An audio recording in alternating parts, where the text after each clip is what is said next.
Dengan demikian, bisa dikatakan bahwa evolusi kemanusiaan kita saat ini berada dalam putaran rantai planetaris keempat dari 7 putaran planetaris, dan bola planet keempat dari 7 periode bola planet, serta ras akar kelima dari 7 ras akar yang berevolusi di planet bumi.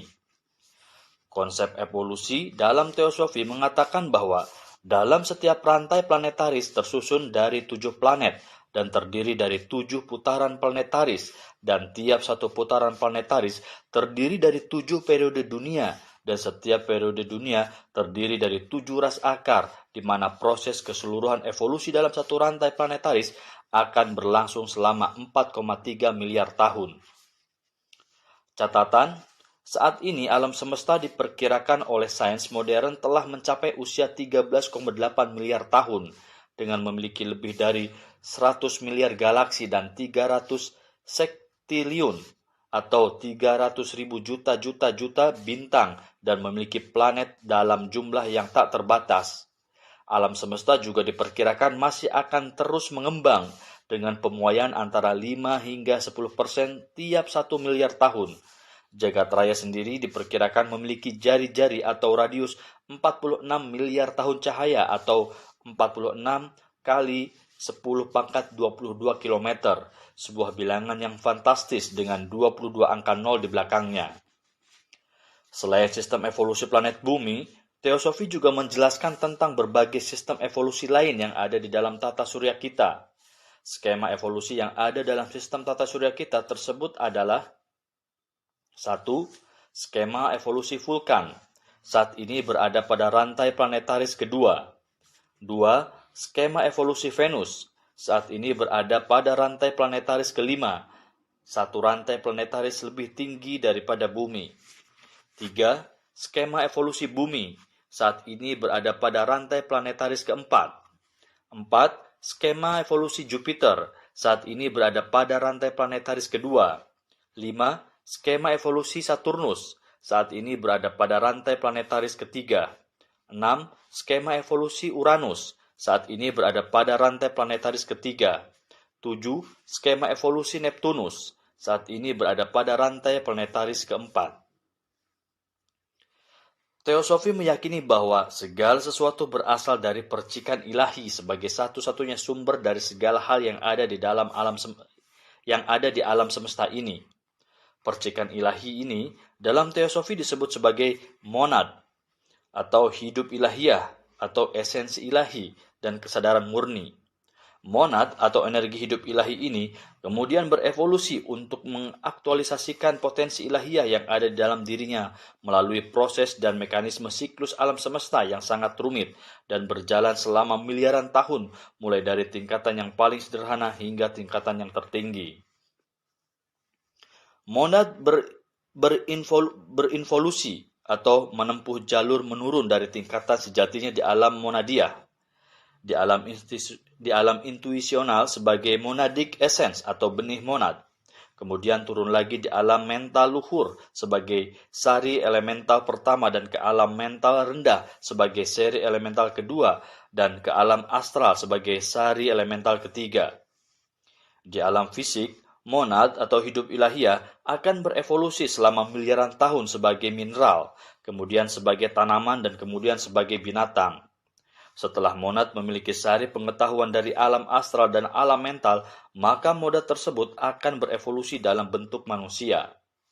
Manusia kemudian akan terus berevolusi selama miliaran tahun hingga dia berhasil mengembangkan potensi ilahiyahnya berupa kesadaran intuisional, kesadaran rohaniah, kesadaran monadiah, dan kesadaran ilahiyahnya, sehingga dia akan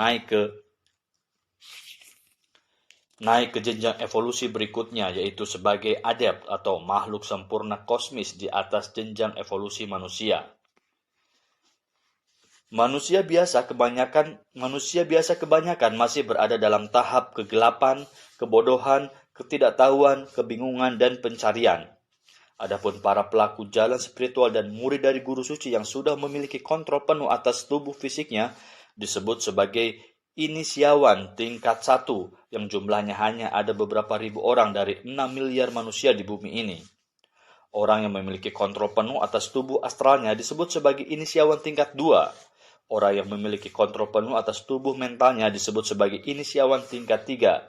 Sedang orang yang sudah memiliki kontrol penuh atas tubuh intuisionalnya disebut sebagai inisiawan tingkat 4, di mana dia juga sudah mampu melihat bekerjanya misteri hukum alam serta mampu mengetahui semua kehidupan masa lalu dari orang lain.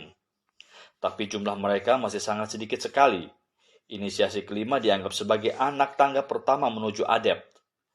Pada inisiasi kelima, seseorang bisa memiliki kekuatan supranatural seperti terbang, berpindah tempat dalam waktu sekejap, serta berada di beberapa tempat dalam waktu bersamaan.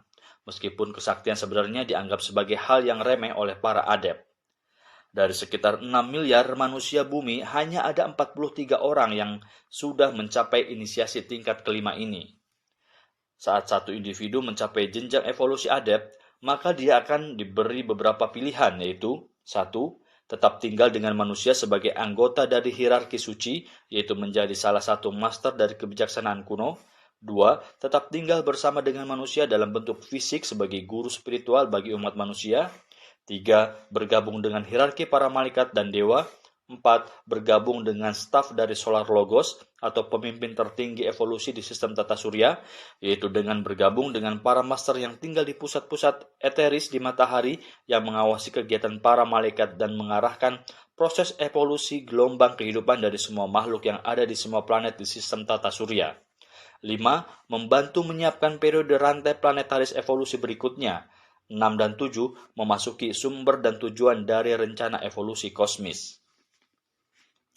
Para adept inilah, baik yang berasal dari bumi maupun dari luar bumi, serta dari berbagai dimensi ruang dan waktu, yang menjadi pembimbing bagi semua makhluk yang berada di bawah tingkat evolusinya. Teosofi menyebut hierarki suci persaudaraan para adept yang berpelayanan bagi evolusi planet bumi ini sebagai The Great White Brotherhood atau persaudaraan putih agung. Hierarki ini kadang disebut juga sebagai pemerintah jagat gaib, karena merekalah yang sebenarnya menjalankan semua skenario dan rencana agung ilahi di planet bumi ini. Mereka juga disebut sebagai master atau mahatma, dan mereka inilah yang menjadi guru dan pembimbing rohani bagi para teosof seperti Blavatsky, Anne Besant, Leadbeater, Krishnamurti, dan lain-lain. Para adept adalah para makhluk abadi yang sudah berhasil melampaui perihal hidup dan mati, dan mereka memiliki pengetahuan yang sempurna, kebijaksanaan yang sempurna, belas kasih yang sempurna, kecerdasan yang sempurna, kekuatan yang sempurna, kemampuan yang sempurna, dan segala aktualisasi potensi ilahiyah lainnya.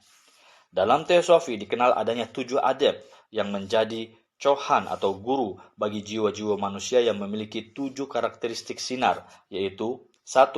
Chohan sinar pertama, El Moria. 2. Chohan sinar kedua, Hutumi. 3. Chohan sinar ketiga, Master Venetian. 4. Chohan sinar keempat, Serapis B. 5. Chohan sinar kelima, Hilarion. 6. Chohan sinar keenam, Sananda atau Yesus. 7.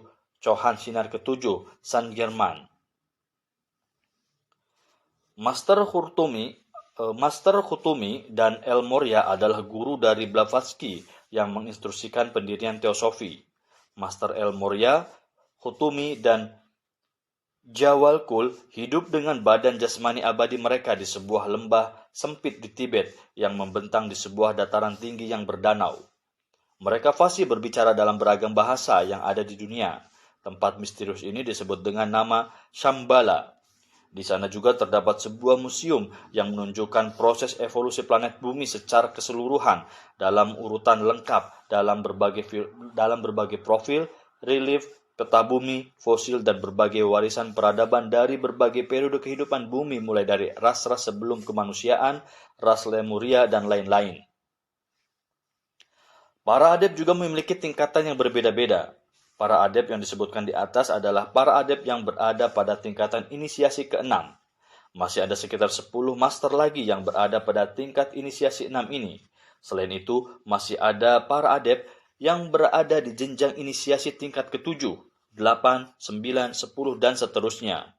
Komunikasi antara adept sepenuhnya hanya dilakukan melalui telepati. Avatar Krishna dalam agama Hindu dan Bodhisattva dalam agama Buddha berada pada tingkat inisiasi ke-7.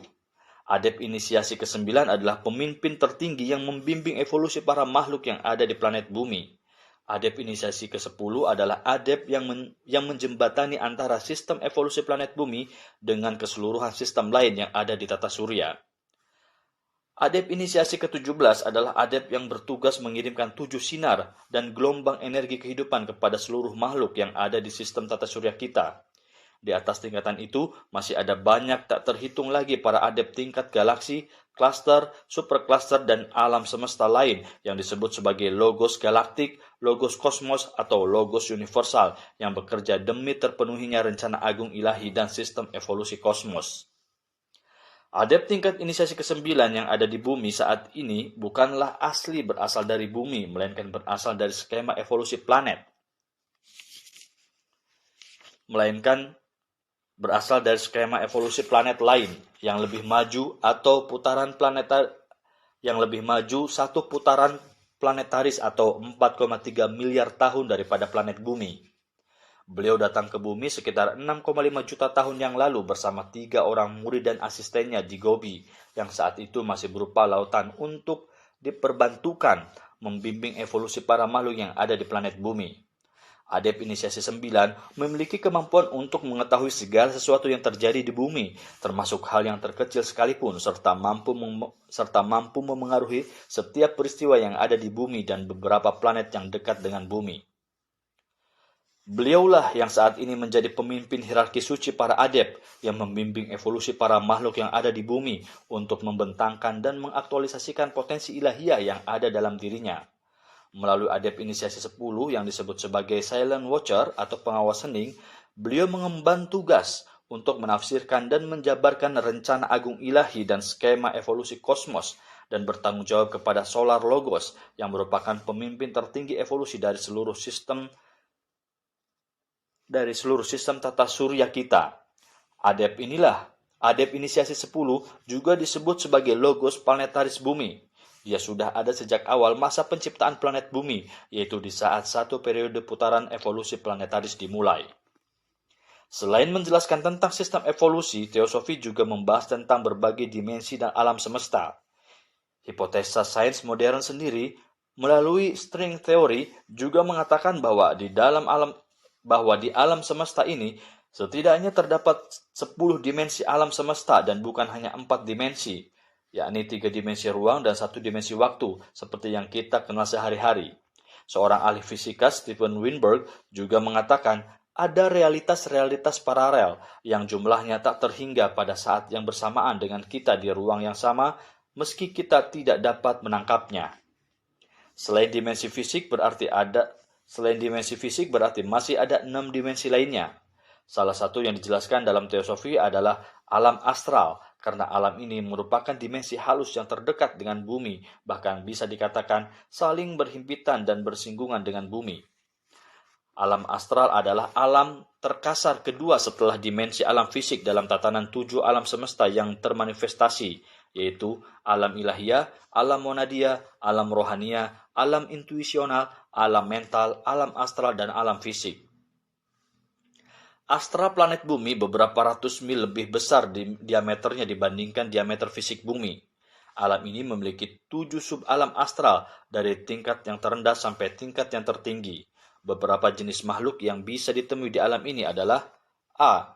Manusia hidup, yakni para adep dan para siswanya. Kemudian orang yang psikisnya berkembang, yakni paranormal atau indigo. Kemudian orang biasa dalam keadaan tidur atau koma. Dan yang terakhir, kaum magi atau sihir hitam beserta murid dan kelompoknya. B. Manusia yang telah terurai badan fisiknya atau meninggal. Mereka adalah para makhluk suci yang membimbing manusia dan evolusi planet bumi. Dan para siswa spiritual dalam perjalanan ke alam berikutnya. Dan orang biasa yang telah mati tapi masih memiliki ikatan di bumi. Kadang sampai berabad-abad mereka di alam ini. Dan mayat badan astral atau jejak dan sisa energi kehidupan. Kemudian selongsong mayat astral atau mayat astral pada fase terakhir penguraiannya. Kemudian selongsong astral yang diberi energi hidup yang digunakan untuk kepentingan jahat kaum magi hitam. kemudian orang bunuh diri dan arwah penasaran, kemudian golongan vampir dan serigala atau werewolf berasal dari bangsa-bangsa kuno yang telah musnah, warisan zaman purba dan bersifat sangat jahat. Kemudian manusia yang ada dalam dunia kelabu, kemudian kaum magi hitam beserta murid dan para pengikutnya. C. Makhluk bukan manusia. Sari elemental, suatu tingkatan evolusi monad di tahap awal yang belum memiliki kesadaran tersendiri, dan badan astral binatang, kemudian roh-roh alam dari berbagai jenis, misal roh alam bunga atau peri bunga, roh pohon dan roh sungai atau peri sungai, kemudian roh udara, roh alam api, roh tanah dan sebagainya, dan terakhir para dewa di tingkatan alam astral. D. Makhluk buatan, yakni elemental yang terbentang tanpa sadar dan elemental yang dibuat secara sadar dan makhluk buatan yang diciptakan untuk tujuan khusus dan tertentu. Teosofi juga menjelaskan tentang dasar-dasar astrologi. Buku The Secret Doctrine yang ditulis oleh Madame Blavatsky pada tahun 1888 juga menunjukkan kepada kita tentang kecerdasan bintang dan planet yang memengaruhi kehidupan manusia ini. Menurut Blavatsky, hidup dan kecerdasan ilahiyah yang terkandung dalam setiap bintang dan planet adalah entitas yang sudah mencapai tahapan evolusi sangat tinggi dalam rantai dan skema evolusi alam semesta yang sudah melampaui waktu miliaran tahun. Spirit atau jiwa dari bintang dan planet inilah yang dianggap memengaruhi evolusi seluruh makhluk yang lebih rendah dari tingkat evolusinya yang ada dalam satu sistem tata surya. Lebih lanjut, dalam buku tersebut juga dikatakan bahwa planet-planet bukanlah benda massa yang mati, tapi mereka hidup dan bergerak. Planet-planet memiliki kecerdasan tertentu yang beredar mengelilingi matahari. Setiap 12 rasi bintang, baik secara terpisah atau dalam kombinasi dengan tanda-tanda lain, memiliki pengaruh mistis. Roh planet adalah istilah lain untuk logos planet, yang merupakan salah satu dari ketujuh roh di depan tahta Allah, dan oleh karena itu salah satu dari 7 makhluk surgawi. Dia berada di jalur evolusi alam semesta dan telah melewati banyak tahapan evolusi di atas kelas manusia. Entitas planet berada pada jalur involusi berada pada jalur involusi dan merupakan entitas dengan kelas yang sangat rendah. Planet-planet mengalami pertumbuhan, perubahan, perkembangan, dan evolusi secara bertahap. Tradisi dari 70 planet yang memimpin nasib bangsa berdasarkan ajaran kosmogonikal okultisme bahwa selain rantai sistemik kita sendiri masih ada banyak lagi dunia dalam planet lain di sistem tata surya. Setiap ras dalam evolusinya lahir di bawah pengaruh dari salah satu planet. Jiwa planet adalah roh yang menginformasikan bintang-bintang pada umumnya dan planet pada khususnya. Mereka memerintah nasib orang-orang yang semuanya lahir di bawah salah satu dari rasi bintang mereka. Ketujuh planet memiliki spirit tertinggi yang mencakup keberuntungan dan takdir yang menjunjung tinggi stabilitas hukum alam abadi melalui transformasi secara terus-menerus. Selain itu, masih sangat banyak lagi konsep metafisika yang dijelaskan dalam teosofi tentang berbagai misteri dan rahasia kehidupan ini.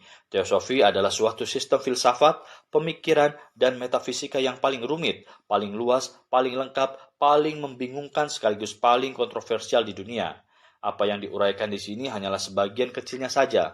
Masih ada banyak lagi konsep metafisika yang lebih rumit serta lebih sulit untuk dimengerti. Meski demikian, hal ini sudah kami anggap cukup mewakili konsep metafisika yang ada dalam teosofi.